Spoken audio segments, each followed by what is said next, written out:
quen hả? Là quen. Lỡ rui quen cái tình. Này có tôi hỏi bài năm dịch ra làm tôi giá là các ba lại giờ Rui rui rui bạc bè cầu. Rui mà vừa đâu Rui mới thành lỡ quen cái tình họ. Cơm như thế. Tình mê. Ai? Tình mê. Nhìn đấy. Nước ai đây ơi đây.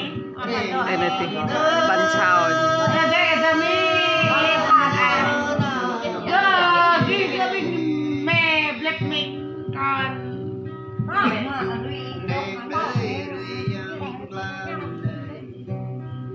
Để nếu mà ở trong trong ấy có trong đấy giao tôi rơi nàn rơi hơi leo cho ru thế hai chào Phật mà đi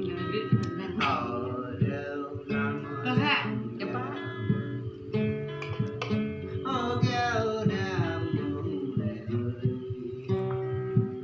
ngoại tâm ra đường Là ra mình nghĩ mình tê mấy này về cái này. Coi chị phản lời này. ngào ngào mơ thảo đừng nhỏ này ơi nắng nắng lên rồi chị em đi mà ô bê là chúng ta phải rất thật nhạc đúng mà đâu mà đeo tình nghe gặp nhiều đi nhưng mà được cái rồi nó càng nhầm nữa đây là cái bây giờ nhất là nơi chúng ta này Ôi là cần nhiều. em nhiều rồi Mà cứ biết được. họ ta lên mua gan mà tiền Mình phải là thọ đồ thọ. con là thôi là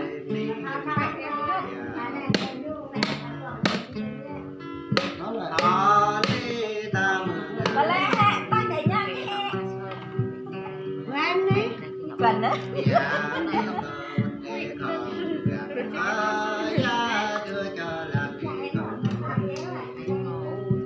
thì cái có lên đây này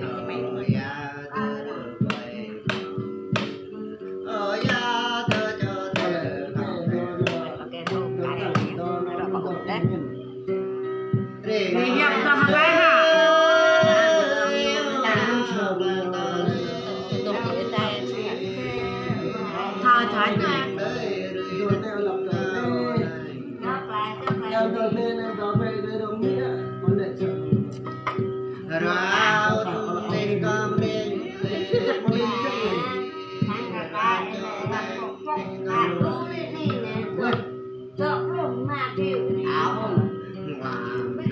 Cô ta không có này đặt lề nữa. làm nay bạn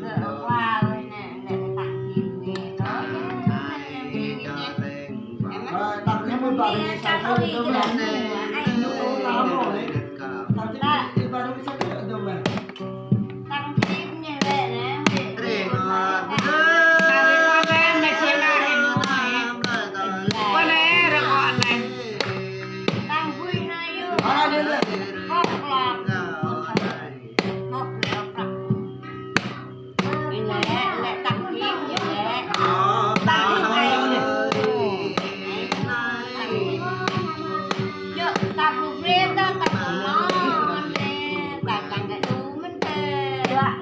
Và bà làm cái tệ nghề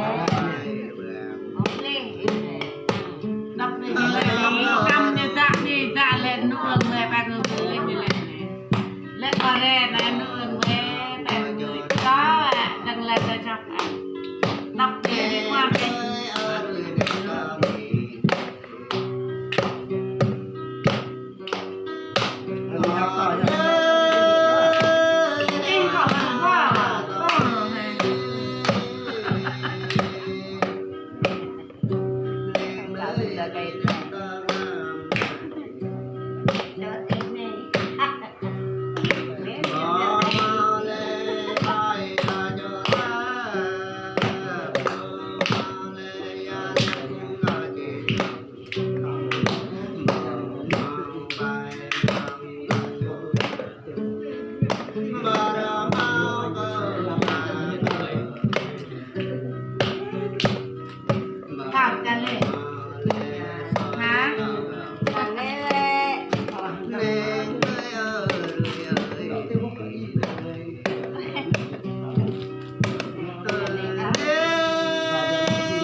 con on nè con là nè thấu bà con này mất ra cái việc lệ